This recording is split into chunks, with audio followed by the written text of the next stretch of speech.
Any person may become great. There is a principle of power in every person. By the intelligent use and direction of this principle, man can develop his own mental faculties.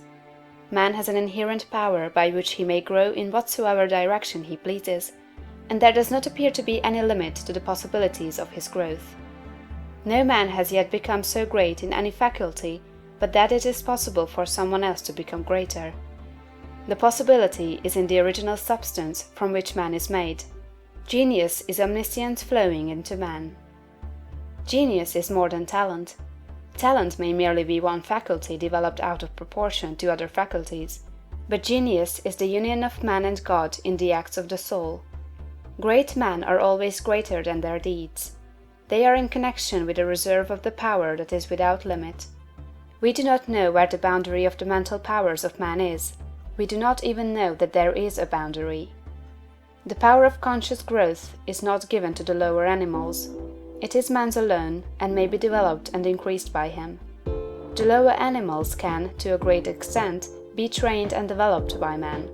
But man can train and develop himself. He alone has this power, and he has it to an apparently unlimited extent. The purpose of life for man is growth, just as the purpose of life for trees and plants is growth. Trees and plants grow automatically and along fixed lines. Man can grow as he will. Trees and plants can only develop certain possibilities and characteristics. Man can develop any power, which is or has been shown by any person, anywhere. Nothing that is possible in spirit is impossible in flesh and blood. Nothing that man can think is impossible in action. Nothing that man can imagine is impossible of realization. Man is formed for growth, and he is under the necessity of growing. It is essential to his happiness that he should continuously advance. Life without progress becomes unendurable, and the person who ceases from growth must either become imbecile or insane. The greater and more harmonious and well-rounded his growth, the happier man will be. There is no possibility in any man that is not in every man. But if they proceed naturally, not two men will grow into the same thing or be alike. Every man comes into the world with a predisposition to grow along certain lines, and growth is easier for him along those lines than in any other way. This is a wise provision, for it gives endless variety. It is as if a gardener should throw all his bulbs into one basket. To the superficial observer, they would look alike, but growth reveals the tremendous difference. So of men and women, they are like a basket of bulbs. One may be a rose and add brightness and color to some dark corner of the world.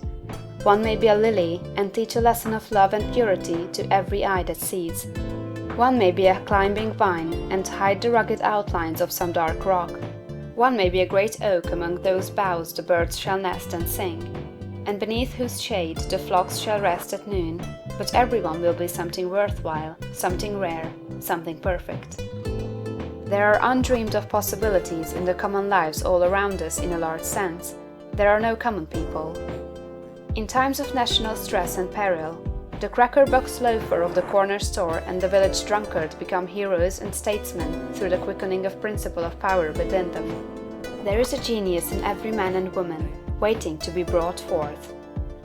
Every village has its great man or woman, someone to whom all go for advice in time of trouble, someone who is instinctively recognized as being great in wisdom and insight. To such a one, the minds of the whole community turn in times of local crisis. He is tacitly recognized as being great. He does small things in a great way. He could do great things as well, if he did but undertake them. So can any man. So can you. The principle of power gives us just what we ask of it. If we only undertake little things, it only gives us power for little things. But if we try to do great things in a great way, it gives us all the power there is. But beware of undertaking great things in a small way. Of that we shall speak farther on. There are two mental attitudes a man may take. One makes him like a football. It has resilience and reacts strongly when force is applied to it, but it originates nothing. It never acts of itself. There is no power within it. Men of this type are controlled by circumstances and environment. Their destinies are decided by things external to themselves. The principle of power within them is never really active at all. They never speak or act from within. The other attitude makes man like a flowing spring. Power comes out from the center of him. He has within him a well of water springing up into everlasting life. He radiates force, highest felt by his environment. The principle of power in him is in constant action. He is self-active. He hath life in himself. No greater good can come to any man or woman than to become self-active. All the experiences of life are designed by Providence to force men and women into self-activity, to compel them to cease being creatures of circumstances and master their environment.